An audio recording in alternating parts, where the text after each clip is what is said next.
at the end of each day, often with a handful of coins because a day's wage was counted in coins. And that was the India I first met, full of energy, full of talent, full of potential, but a low-income country. But gee, look at India today, because I have been back many times since. And every single time I go, I am struck all over again by the remarkable energy, the dynamism and the innovation of the Indian people. But I want to say it is the transformation that Prime Minister Modi has led that takes my breath away. India now has one of the largest middle classes in the world, with 445 million people and still growing. And with those higher incomes, families can enjoy better food, take holidays, send their children to study, and save for retirement. That is not a small thing. That is one of the greatest advances in human dignity the world has ever seen. And Prime Minister Modi, it has happened under your leadership.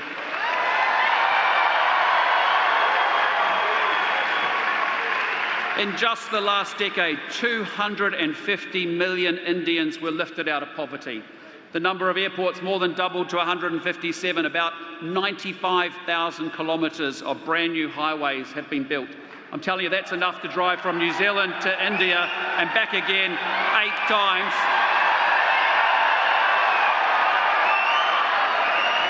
And India has landed a spacecraft on the moon's South Pole, the first nation on Earth to do that. It hosted the G20 and it will soon be the world's 3rd largest economy. The 21st century will be shaped by India, and New Zealand wants to help build that future with you. And that is why this year we did something historic together. We signed the New Zealand-India Free Trade Agreement, opening a market of 1.4 billion people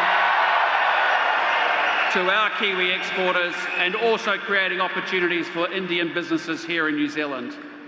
I'm telling you, India is not just a country we trade with. It is a country that we grow with, and most importantly, it is a country we trust.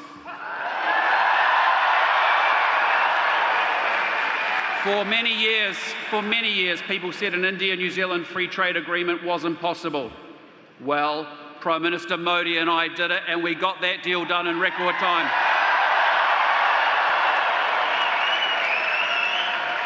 And our FTA will raise the living standards of our people in India and in New Zealand. It's everyone in the room here tonight and across the whole of New Zealand and India who benefits through more jobs, higher incomes and better opportunities. But here's the thing. You don't have to fly to Delhi or Mumbai to see India's energy and ambition. It is right here, it is in the room. And I hope that every single one of you is incredibly proud of the enormous contribution our Kiwi Indian community makes to New Zealand. Because you have enriched our country economically, socially and culturally. And without you, we simply wouldn't be the New Zealand we are today. We are a multicultural country full of hopeful and hardworking people with a positive outlook on our life and a determination to do well for themselves, their families and their communities. And I don't just say that, I see it. I see how incredibly hard you work to get ahead. Working long hours, even 2 jobs or 3 jobs just to get the deposit for that first home or for that first business, or to give your kids the opportunities you never had.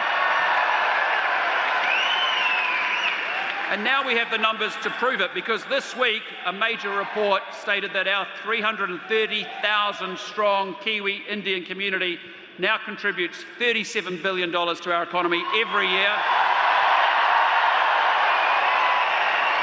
It's 9% of our GDP and it supports 220,000 jobs. And you are successful in every strata of New Zealand society, and you are younger, you are wealthier, and you are better educated too.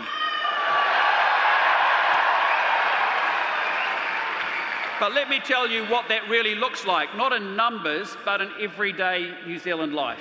Because whoever you are in this country, whoever you are, this community is already part of your story, whether you have noticed it or not. Because it's the nurse who holds your mum's hand on the night shift when you can't be there yourself. It's the doctor in the emergency department at 3 in the morning, and it's the GP who finally gets your kids seen. It's the dairy owner who knows your name and your order and keeps the lights on at the end of the street. It's the family who took a punt on a small business, took a risk, and now pays the wages of your neighbours. It's your local accountant who's helping you do your finances and, importantly, your tax returns. It's the engineer who designs the roads that you drive on. It's the IT specialist who keeps your bank and your hospital running. And it's the teacher who stands in front of your children every single morning. Every single day, in 1,000 quiet ways, most of us barely stop to see, but it is this community, the Indian Kiwi community, that is helping hold up the New Zealand that all of us rely on. And that's the real contribution. You are a great example and an inspiration to every New Zealander. So on behalf of myself, on behalf of my government, and on behalf of New Zealand, let me simply say to each and every one of you here tonight, thank you, thank you, thank you.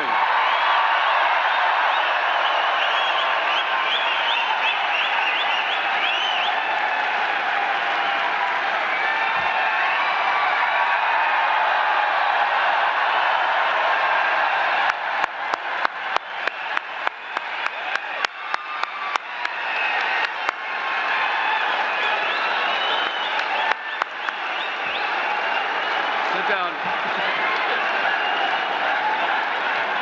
Ladies and gentlemen, thank you.